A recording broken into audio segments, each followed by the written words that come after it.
Bonjour à tous et bienvenue sur Easily Bourse, je suis heureux de te retrouver pour une vidéo sur ces 3 opportunités à saisir selon moi pour ton PEA-PME en ce mois de février 2025. Il ne s'agit ici que de susciter ton attention envers des titres qui ont souffert ces derniers temps et qui peuvent offrir pourquoi pas des opportunités d'entrée. Après un début d'année plutôt haussier, 2 secousses successives sont venues perturber la tranquillité des marchés.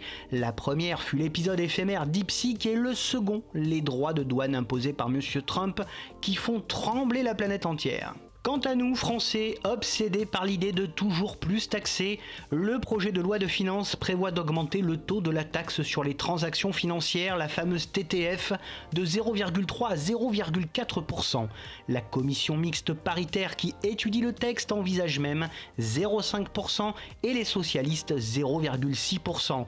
À croire que c'est un concours. Ce pays est décidément devenu fou et hors de contrôle.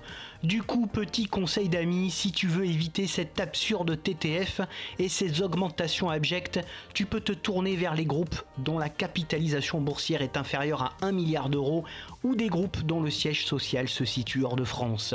Voilà pour mon petit coup de gueule hebdomadaire. Avant de commencer ce top 3, je te rappelle que si tu n'es pas encore abonné et que tu apprécies ces vidéos, alors abonne-toi, c'est totalement gratuit, ça me fera super plaisir et c'est le meilleur soutien que tu peux apporter à la chaîne.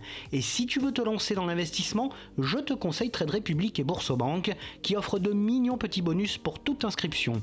A noter que Trade Republic propose désormais un PEA, un compte courant avec carte bancaire et IBAN français, rémunéré à 2,75% brut sans plafond. Tous les liens sont présents dans la description de la vidéo. Voyons maintenant ensemble, comme promis, les 3 opportunités que j'ai décidé de te proposer en ce mois de février 2025. Tout d'abord, une très belle société du secteur des transports logistiques. Il s'agit d'ID Logistics. C'est un groupe spécialisé dans les prestations de services logistiques contractuels. Il propose des prestations de préparation de commandes, d'entreposage, de conditionnement, de gestion de la chaîne d'approvisionnement, de transport et de suivi des envois. ID Logistics est un groupe international qui réalise 70% de son chiffre d'affaires à l'étranger et 30% en France. L'entreprise a une implantation mondiale en Amérique du Sud, aux États-Unis, en Asie, en Afrique du Nord et en Europe. L'activité du groupe concerne uniquement la logistique et s'organise autour de 8 marchés qui sont la grande distribution avec 36% de son chiffre d'affaires, l'e-commerce avec 25%, les produits de grande consommation avec 19%, l'électronique et l'high-tech avec 7%, les vêtements, maroquinerie, accessoires avec 6%, les cosmétiques avec 3%, les industries avec 2% et pour finir la pharmacie avec 2% de son CA. Avec un chiffre d'affaires en hausse de 3,27 milliards d'euros en 2024, ce groupe est présent dans 18 pays et réalise plus de 11 millions d'ordres de transport par an dans ses 400 sites logistiques. Avec ses 8 millions de mètres carrés d'entrepôts, il emploie 38 000 collaborateurs. En ce qui concerne ses fondamentaux, son résultat d'exploitation est en hausse exponentielle au fil du temps et devrait continuer de progresser en 2025. Sa rentabilité est en baisse en 2024 et voisine des 10,3%. Elle devrait se stabiliser entre 10 et 11% lors des prochains exercices. Ses marges sont assez faibles mais progressent d'année en année. Sa marge d'exploitation avoisine les 4,7% en 2024. Son free cash flow est excellent en 2024. Il est très confortable et supérieur à 273 millions d'euros. L'endettement du groupe est élevé mais tend à baisser en 2024. Il reste parfaitement gérable pour l'entreprise. Concernant sa droite de régression, nous observons que le titre évolue juste en dessous de sa valeur théorique depuis au moins 2 ans. En revanche, le titre surperforme nettement l'indice Lyxor UCITS 440 depuis plus de 4 ans. ID Logistics n'offre plus aucune redistribution à ses actionnaires.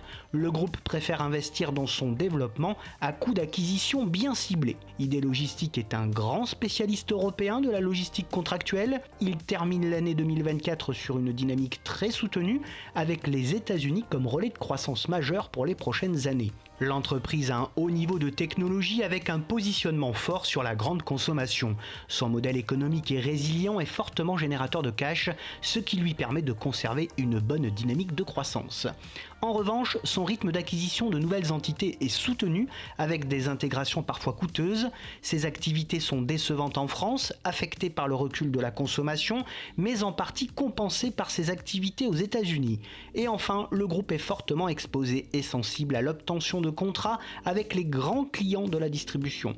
Toutefois, mon opinion sur ce groupe est top positive, car c'est un dossier très bien géré avec de la visibilité sur le moyen terme. En effet, c'est un acteur majeur et innovant de la logistique de niveau international à très forte croissance. Sa situation financière est maîtrisée et offre de belles perspectives grâce à de très belles acquisitions et à une accélération de ses activités à l'international. Côté investissement, je n'ai pas d'idée logistique en portefeuille pour le moment, mais souhaite entrer sur la valeur dès que possible. Le titre reste assez cher au prix actuel, mais une OPA de la part de la CMA-CGM reste potentiellement envisageable à l'horizon 3 à 5 ans. Graphiquement, un retour au voisinage du solide support des 368 € serait une aubaine afin d'envisager de nouveau les 465 €. En seconde position vient une belle société du secteur agroalimentaire, j'ai nommé la société LDC, qui n'est autre que le numéro 1 français de la production, du conditionnement et de la commercialisation de produits de volaille. Les produits du groupe sont principalement vendus sous 6 grandes marques qui sont le Gaulois, Loué, Maître Coq, Poulet Toc, Marie et Nature et Respect. C'est un groupe international avec 13,9% de son chiffre d'affaires réalisé à l'étranger et 86,1% en France. Ses activités sont réparties en 3 grandes familles que sont les produits de volaille avec 72% de son chiffre d'affaires, les produits de traiteur avec 14,1% et les activités assurées à l'international avec 13,9% de son CA. Avec un chiffre d'affaires en constante progression et atteignant les 6,2 milliards d'euros en 2024, l'entreprise emploie environ 21 800 collaborateurs sur 102 sites de production.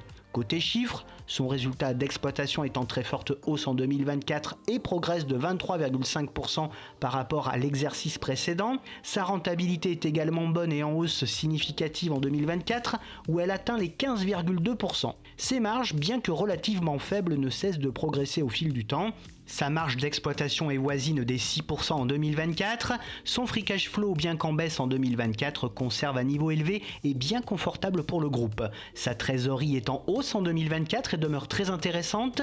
Elle permet au groupe d'envisager de se renforcer via des acquisitions ciblées. Concernant sa droite de régression, nous observons que le titre évolue légèrement en dessous de sa valeur théorique depuis maintenant plus de 4 ans. LDC sous-performe actuellement l'indice Lixor UCITS 440 dont il reste assez proche au fil du temps. LDC reverse un bon dividende croissant et fiable, son rendement atteint les 2,55% au cours actuel. Il est reversé depuis 29 ans sans interruption. LDC est leader dans son secteur en Europe et en France. Grâce à des acquisitions régulières et stratégiques, le groupe continue de croître et de gagner d'importantes parts de marché. Il parvient à maintenir un bon niveau de croissance dans un secteur difficile grâce à une stratégie de baisse des prix. Son activité offre une belle visibilité et son bilan est extrêmement solide. Néanmoins, LDC est confronté à la forte érosion du pouvoir d'achat des ménages et à des négociations avec les distributeurs de plus en plus difficiles. Il subit également une forte concurrence, notamment des pays de l'Est et des pays d'Amérique du Sud, qui impactent de façon significative sa profitabilité. Malgré cela, mon opinion sur ce groupe demeure positive à moyen terme, notamment en raison de la forte hausse de ses volumes de vente en 2024. Selon moi, c'est une solide société, leader dans son secteur et offrant une excellente visibilité. Son abondante trésorerie et son bilan impeccable font vite oublier des marges un peu ternes. Côté investissement, personnellement, je n'ai pas de LDC en portefeuille, mais je la garde bien au chaud en watchlist. Au regard de la trésorerie au bilan, le dossier reste bon marché et très attractif. Graphiquement, un achat aux alentours des 63,8 € et dans le pire des cas vers les 54 € me paraît très opportun pour aller chercher les 70 puis les 80 € dans un premier temps. En troisième et dernière position, je vous propose un titre dans le secteur des spécialités électriques. J'ai nommé Mersen, qui est un expert mondial des spécialités électriques et des matériaux en graphite. Le groupe conçoit des solutions innovantes pour optimiser les performances industrielles dans des secteurs porteurs tels que l'énergie, la chimie ou l'industrie. Mersen est un groupe international qui réalise 7,1% de son chiffre d'affaires en France, 25,7% en Europe, 38,2% en Amérique du Nord, 25,7% en Asie-Pacifique et 3,3% dans le reste du monde. Ces activités s'organisent autour de 2 grands pôles que sont les matériaux avancés avec 55,3% de ses ventes et les spécialités électriques avec 44,7% de ses revenus. Avec un chiffre d'affaires en hausse de plus de 1,24 milliard d'euros attendu en 2024, la société emploie près de 7400 collaborateurs dans 34 pays. Le groupe est à la tête de 51 sites industriels et 18 centres de recherche et développement. Côté chiffres, son résultat d'exploitation est en baisse en 2024, mais résiste plutôt bien dans un contexte assez difficile. Sa rentabilité inférieure à 8% est un peu juste et en baisse en 2024. Ses marges sont également en baisse et ont souffert de la conjoncture actuelle. Sa marge d'exploitation ne dépasse pas les 10,5% en 2024. Son free cash flow a fortement chuté en 2024 et plonge dans le rouge, preuve que l'entreprise a brûlé du cash. Son endettement s'est aussi fortement creusé, mais demeure tout de même bien gérable par la société. Concernant sa droite de régression, nous observons que le titre évolue en ce moment loin en dessous de sa valeur théorique à au moins 2 écarts types. Le titre sous-performe aussi nettement l'indice Lyxor UCITS 440 depuis presque 2 ans. Mersen reverse un dividende peu fiable puisque coupé en 2020 et variable. Son rendement atteint les 5,56%. Il est reversé depuis 4 ans seulement sans interruption. Mersen est un expert reconnu des spécialités électriques et des matériaux avancés. Il est en pointe dans le secteur des voitures électriques et profite de la vitalité de l'innovation en électronique. Il sécurise sa croissance grâce à des investissements ambitieux pour préparer l'avenir et de beaux partenariats dans le secteur des semi-conducteurs. Mais malheureusement, son profil est assez cyclique du fait de ses activités. Ses activités dans l'aéronautique et la chimie sont toujours à la traîne. Son important positionnement sur les métiers stratégiques des panneaux photovoltaïques, des batteries pour les voitures électriques et des semi-conducteurs l'expose en ce moment au ralentissement dans ces secteurs. En tout état de cause, je reste plutôt positif sur cette valeur qui dispose d'une forte visibilité et d'un plan ambitieux pour l'avenir. Pour ma part, je considère ce spécialiste mondial des matériaux avancés comme incontournable pour profiter des marchés de développement durable. Malgré des fondamentaux qui ont souffert en 2024, ses résultats ont agréablement surpris, notamment grâce au dynamisme de ses ventes en Amérique du Nord. La reprise attendue des ventes dans les semi-conducteurs, dans le solaire et en Asie est de bon augure pour le groupe. Côté investissement, j'ai du Mersen en portefeuille depuis quelques mois que je renforce régulièrement. Sa décote est actuellement injustifiée et le titre raisonnablement valorisé. Graphiquement, le titre a corrigé pendant plusieurs mois et termine sa course sur un solide support autour des 19 €. Un achat au voisinage de ce dernier serait malin selon moi pour tenter les 25 puis les 30 €. Voilà, c'est la fin de ce top 3, mais si tu veux bénéficier d'autres opportunités sur de très belles valeurs, tu peux également aller faire un petit tour sur mes vidéos des mois précédents, cela te donnera peut-être quelques pistes d'investissement. Bien entendu, cette liste d'opportunités PEA-PME pour le mois de février 2025 ne reflète que mon propre ressenti et n'est sûrement pas un conseil d'achat ou de vente. Je n'encourage donc personne à investir dans ces titres sans avoir étudié de près leurs fondamentaux.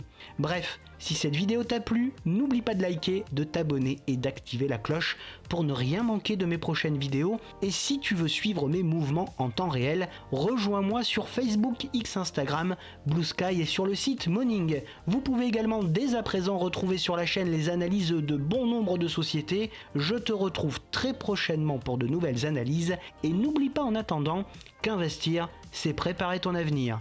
À bientôt et bon trade à tous.